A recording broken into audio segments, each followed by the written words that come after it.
Welcome back to American Agenda. Joe Rogan is now addressing the controversy over his Spotify podcast, spreading COVID-19 misinformation. That was the allegation.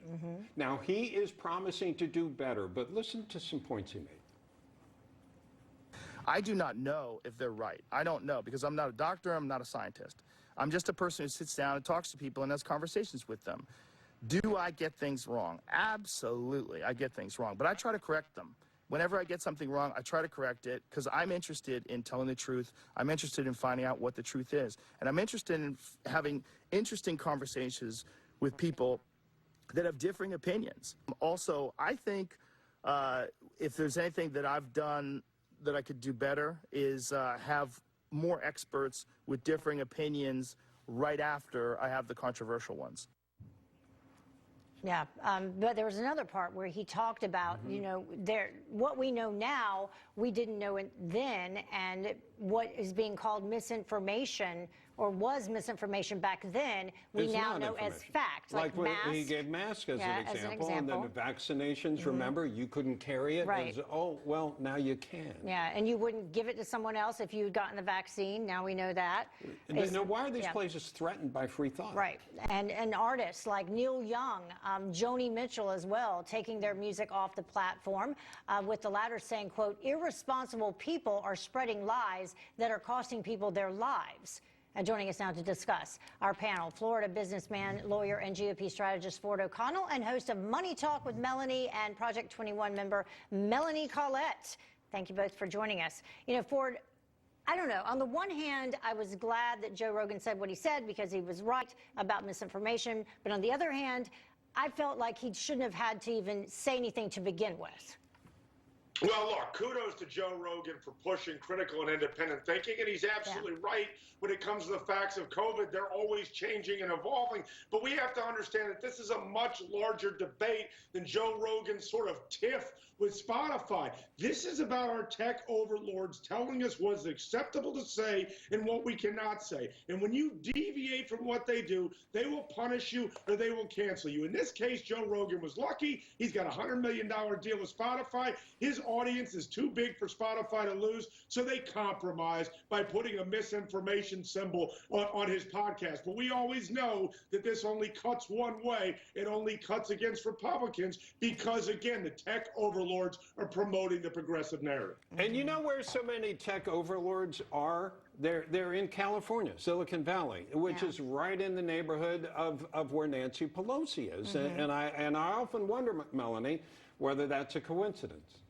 Oh, it sure enough is not a coincidence. But you know, what really burns me up about this is as an academic who is used to having to do research whenever I'm interested in a particular topic, and I don't appreciate the tech overlords trying to silence one avenue of research. You should have access to all the research and be able to draw conclusions on your own. As somebody who's a perpetual PhD student, and I can tell you the number of studies and things that I've read and looked at with different topics, and it is a very good idea to have all these different viewpoints so that you can assess them for yourself.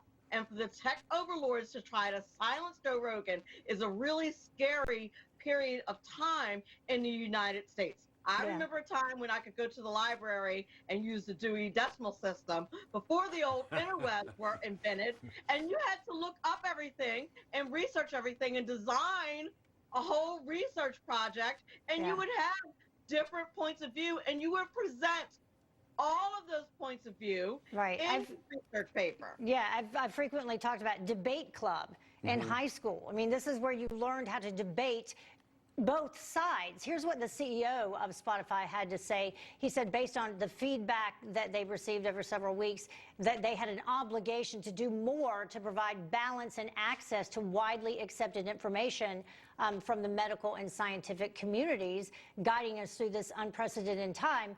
But Ford, that was exactly what Joe Rogan was doing. He was just asking questions and having a conversation about a viewpoint, another viewpoint when it comes to how we're dealing with COVID.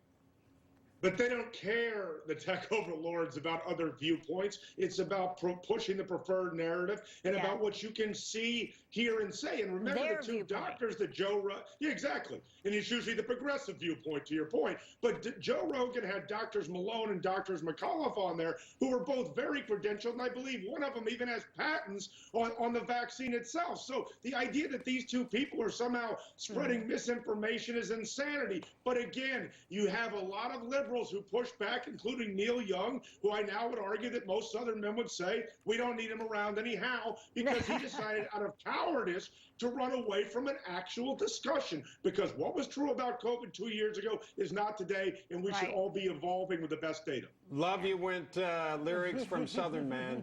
Go ahead, Melanie.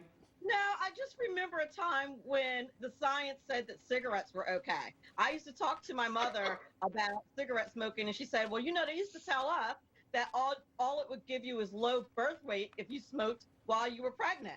So smoking is no big deal. Perfectly healthy. If you could search the internet for old cigarette ads, you'll see pregnant women smoking cigarettes. In fact, they're encouraging it. What do we know about cigarette smoking now? Yeah. So the science is what it is until it isn't. And that's why I call BS on all this follow the science. Yeah. It's all a bunch of buffoonery. Yeah, by the way, quoting Sweet Home Alabama, where they take a shot at Neil Young. Neil Young has a song, Southern Man, where he's kind of giving the Southern man a hard time. And so I'm from the South. I know you do. I just want to make sure everybody knows. I just wanted to get the quote right. Sorry. All right, everybody stand by.